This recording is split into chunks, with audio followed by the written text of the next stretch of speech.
সকালে ওয়েলমার্ক low pressure area আজকে concentrate হয়েছে as a depression over south east বে অফ বেঙ্গল অ্যান্ড আন্দামান সির কাছে।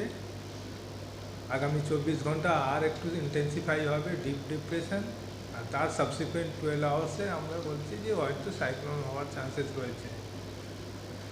আর এটা নিয়ারলি নর্দার্লি মুভমেন্ট হবে, যেহেতু আমাদের কোস্ট থেকে অনেকটা দূর, মোর দেন 1000 কিলোমিটার। এই সিস্টেমের কোনো ইম্প্যাক্ট আমাদের রাজ্যে, ইনফ্যাক্ট কোনো ইস্টার্ন ইন্ডিয়ার কোনো কোস্টে কিন্তু পড়বে না।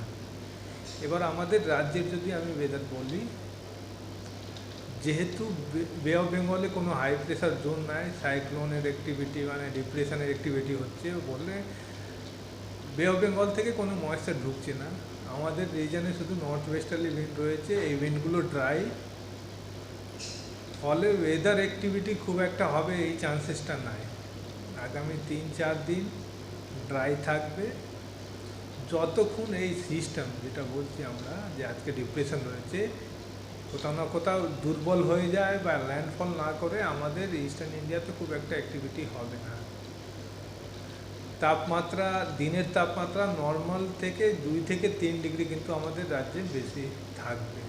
কলকাতায় পরিষ্কার আকাশ, আর আজকে 34 ডিগ্রি আর মিনিমাম 25 ডিগ্রি হওয়ার চান্সেস। সকালে ওয়েলমার্ক লো প্রেশার এরিয়া আজকে কনসেন্ট্রেট হয়েছে as a depression over south east বে অফ বেঙ্গল অ্যান্ড আন্দামান সির কাছে। আগামী 24 ঘন্টা আর একটু ইন্টেন্সিফাই হবে ডিপ ডিপ্রেশন, আর তার সাবসিকুয়েন্ট 12 আওয়ার্সে আমরা বলছি যে হয়তো সাইক্লোন হওয়ার চান্সেস রয়েছে। আর এটা নিয়ারলি নর্দার্লি মুভমেন্ট হবে, যেহেতু আমাদের কোস্ট থেকে অনেকটা দূর, মোর দেন 1000 কিলোমিটার। এই সিস্টেমের কোনো ইম্প্যাক্ট আমাদের রাজ্যে, ইনফ্যাক্ট কোনো ইস্টার্ন ইন্ডিয়ার কোনো কোস্টে কিন্তু পড়বে না।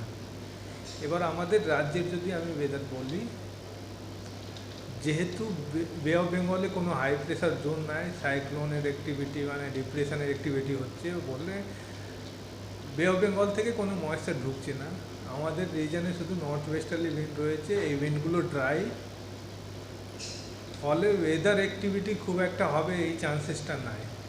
আগামী 3-4 দিন ড্রাই থাকবে, যতক্ষণ এই সিস্টেম যেটা বলছি আমরা যে আজকে ডিপ্রেশন রয়েছে কোথাও না কোথাও দুর্বল হয়ে যায় বা ল্যান্ডফল না করে, আমাদের ইস্টার্ন ইন্ডিয়াতে খুব একটা অ্যাক্টিভিটি হবে না। তাপমাত্রা, দিনের তাপমাত্রা নর্মাল থেকে 2 থেকে 3 ডিগ্রি কিন্তু আমাদের রাজ্যে বেশি থাকবে। কলকাতায় পরিষ্কার আকাশ, আর আজকে 34 ডিগ্রি আর মিনিমাম 25 ডিগ্রি হওয়ার চান্সেস।